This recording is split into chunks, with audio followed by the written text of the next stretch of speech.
सो आज का क्वेश्चन है सॉल्व द इक्वेशन। यहाँ पे एक इक्वेशन दे रखा है 1 plus 5 plus 9 plus 13 plus dot dot dot plus X equal to 1326, right. तो यहाँ पे ये जो x है, इस x की हमको वैल्यू फाइंड करना है।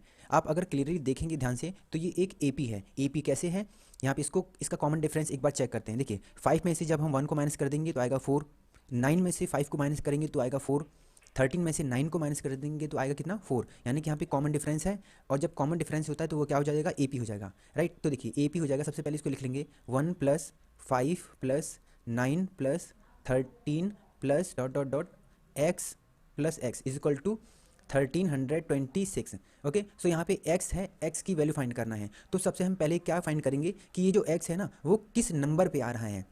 ओके, और उसके बाद उस नंबर की हम वैल्यू फाइंड कर लेंगे, यानी कि सबसे पहले n की वैल्यू हम फाइंड करेंगे, राइट। देखिए यहाँ पे ये कौन से नंबर पर ये x आ रहा है, कौन से टर्म का नंबर है, ये फाइंड करेंगे। तो सबसे पहले यहाँ पे सम दे रखा है तो हम SN वाला फॉर्मूला लगा देंगे। यहाँ पर SN equal to n upon 2a plus n-1d, right. ये फॉर्मूला किसका होता है, सम ऑफ नंबर्स का होता है, यानी कि SN का फॉर्मूला होता है। अब यहाँ पे SN की वैल्यू दे रखी है कितने, यहाँ पर 1326 है, तो यहाँ पे लिख देंगे हम 1326 लिख दिया। n अपॉन 2 लिखेंगे, फिर यहाँ पे 2a है। देखिए यहाँ पे a की वैल्यू 1 है और कॉमन डिफरेंस कितना आया है, 4 आया है। तो a की वैल्यू है 1 का मल्टीप्लाई 2 से करेंगे तो ये होगा 2, n-1 और कॉमन डिफरेंस है 4। फिर यहाँ लिख देंगे हम 1326 इजकल टू n अपॉन 2। अभी 4 का मल्टीप्लाई अंदर हो जाएगा ब्रैकेट में, जब 4 का मल्टीप्लाई n में होगा तो ये हो जाएगा 4n, और जब 4 का मल्टीप्लाई -1 में होगा तो ये हो जाएगा माइनस का 4 हो जाएगा, राइट। ये 1326 इजकल टू n अपॉन 2। अब देखिए यहाँ पे ये 2 है और यहाँ पे -4 है, इसको हम सॉल्व कर लेंगे, यानी कि ये 4 में से 2 को माइनस कर देंगे, राइट। जब 4 में से 2 को माइनस कर देंगे तो आ जाएगा माइनस का 2 आएगा। माइनस का क्यों आएगा, क्योंकि यहाँ पे माइनस का 4 है इसीलिए आएगा, राइट। ये आ जाएगा 1326 इजकल टू n अपॉन 2। यहाँ पे देखिए 4n है और -2 है, तो यहाँ से हम 2 को कॉमन ले सकते हैं। 2 को हमने बाहर कॉमन ले लिया, तो जब 4n में से 2 कॉमन लेंगे तो बचेगा 2n बचेगा, और यहाँ पे -2 में से जब 2 को कॉमन लेंगे तो यहाँ पे आ जाएगा 1 आ जाएगा, राइट। अब इस 2 से 2 क्या हो जाएगा, कैंसिल आउट हो जाएगा। 1326 यहाँ पे n है, n का मल्टीप्लाई हम किस में कर देंगे, ब्रैकेट में कर देंगे। जब n का मल्टीप्लाई ये 2n में होगा तो ये हो जाएगा 2n स्क्वायर, और जब इस n का मल्टीप्लाई -1 में करेंगे तो ये हो जाएगा माइनस का n हो जाएगा। ओके, देखिए यहाँ पे ये है 1326 है। अब इसको क्या कर देंगे, हम राइट साइड में भेज देंगे तो ये माइनस में हो जाएगा, यहाँ पे 0 बचेगा, यहाँ पे बचेगा ये 2n स्क्वायर माइनस n और माइनस का 1326, राइट। अब यहाँ पे देखिए ये एक ना क्वाड्रेटिक इक्वेशन बन गई है। क्वाड्रेटिक इक्वेशन का स्टैंडर्ड फॉर्म में हम लिख लेंगे, ये हो जाएगा 2n square minus n minus 1326 equal to 0, right. अब हम क्या करेंगे, इसका फैक्टराइजेशन मेथड से इसमें हम n की वैल्यू को फाइंड कर लेंगे। यहाँ पे हम सबसे पहले क्या करेंगे, देखिए इस 2 है, 2 का मल्टीप्लाई हम 1326 से कर देंगे। करते हैं यहाँ पर 1326 का 2 से मल्टीप्लाई कर देंगे। 2 6 जा 12, 1 कैरी, 2 2 जा 4 और 1 5, 2 3 जा 6 और 2 1 जा 2। अब हम क्या कर देंगे, यहाँ पर 2652 का हम फैक्टर करेंगे, और फैक्टर करके 2 नंबर निकालेंगे, और 2 नंबर ऐसे होने चाहिए जिसको प्लस या फिर माइनस करने पर कितना आना चाहिए, 1 आना चाहिए। क्यों आना चाहिए, क्योंकि यहाँ पे ये देखिए n के बगल में कौन सा नंबर है, 1 नंबर है, इसीलिए हम क्या करेंगे, इसका सबसे पहले हम फैक्टराइजेशन करेंगे।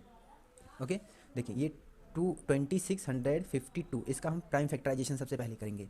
इसको 2 से कैंसिल आउट करेंगे, 2 1 जा 2, 2 3 जा 6, 2 2 जा 4 और 2 6 जा 12। अगेन ये 2 से कैंसिल आउट हो जाएगा, 2 6 जा 12, 1 कैरी आ जाएगा, 2 6 जा 12, 2 3 जा 6। अब ये 3 से कैंसिल आउट हो गया, 3 2 जा 6, 3 2 जा 6 और 3 1 जा 3, राइट। अब देखिए ये जो 221 है, अब ये 13 से कैंसिल आउट होगा, 13 से कैंसिल आउट करते हैं, ये 13 1 जा 13, 1 कैरी आ जाएगा, हो गया 91, और 13 7 जा कितना होता है 19, 13 7 जो होता है 91 होता है। अब ये 17 जो होता है वो एक प्राइम नंबर होता है, अब ये केवल 17 से ही कटेगा, 17 1 जा 17। ओके, सो यहाँ पे प्राइम फैक्टराइजेशन करने पर वैल्यू आई है 2 multiply 2 multiply 3 multiply 13 multiply 17। Okay, जब हम इसको मल्टीप्लाई करेंगे तो 2 नंबर आ जाएगा, एक तो आएगा 51 और एक आ जाएगा 52। जब हम 51 और 52 का मल्टीप्लाई करेंगे, ओके, तो ये यही वैल्यू आ जाएगी, 2652 ही आएगा। ओके, आपने क्वाड्रेटिक इक्वेशन वाला चैप्टर अगर बहुत क्लियरली देखा होगा, बहुत अच्छे से देखा होगा, तो ऐसे सवाल आप इजीली कर सकते हैं। अब यहाँ पे हम लिख देंगे इक्वेशन 2n² माइनस लिखेंगे। अब देखिए यहाँ पे ये n के बगल में 1 है तो यहाँ पे हो जाएगा 52 माइनस 51, ओके। और यहाँ पे हम लिख देते हैं n माइनस का 1326, 2n² माइनस n का मल्टीप्लाई अंदर कर देंगे तो ये हो जाएगा माइनस का 52n, ये हो जाएगा माइनस का 52n, और माइनस n का मल्टीप्लाई माइनस 51 में करेंगे तो माइनस माइनस हो जाएगा प्लस, और 51n हो जाएगा, और माइनस का 1326, राइट। अब देखिए इसमें से क्या क्या कॉमन वैल्यू आ जाएगी। 2 कॉमन ले लेंगे हम, 2 और n कॉमन ले लेंगे तो यहाँ पे बचेगा केवल n बचेगा, और माइनस ये यहाँ पे बच जाएगा 6 यानी कि 26 बच जाएगा, ओके। अब यहाँ पे देखिए हम क्या कॉमन लेंगे, यहाँ पे हम कॉमन लेंगे 51 कॉमन ले लेंगे, प्लस का 50 8, यहाँ पे हम 51 कॉमन ले लेंगे, 51 अंदर n बचेगा और माइनस का, जब 1326 में से हम 51 को कॉमन लेंगे तो यहाँ पे बचेगा कितना, 26 ही बचेगा, ओके। अब देखिए यहाँ पे क्या है, n माइनस 26 है और n माइनस 26 है, यानी कि ये दोनों कॉमन है, लिख लेंगे हम यहाँ पे n माइनस 26, और यहाँ पे वैल्यू बची है 2n प्लस का 51, ये हो जाएगा 2n प्लस 51, राइट।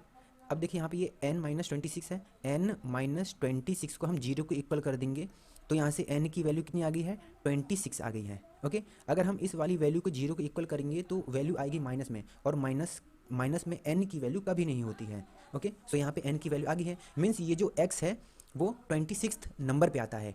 26 नंबर की अब वैल्यू निकाल लेंगे, इसके लिए हम फॉर्मूला यूज़ करेंगे a26 is equal to a plus n minus 1 और d।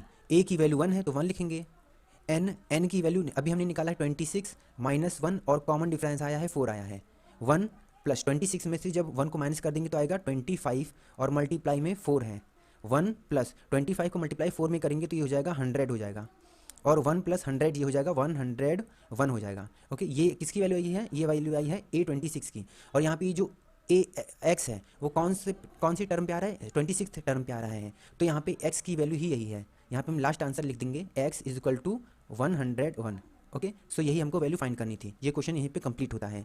इस क्वेश्चन को ना बार बार देखिए, ऐसे क्वेश्चंस रिपीट होते हैं, जितना आप प्रैक्टिस करेंगे उतना ही आपका कॉन्सेप्ट क्लियर होता जाएगा। Thank you.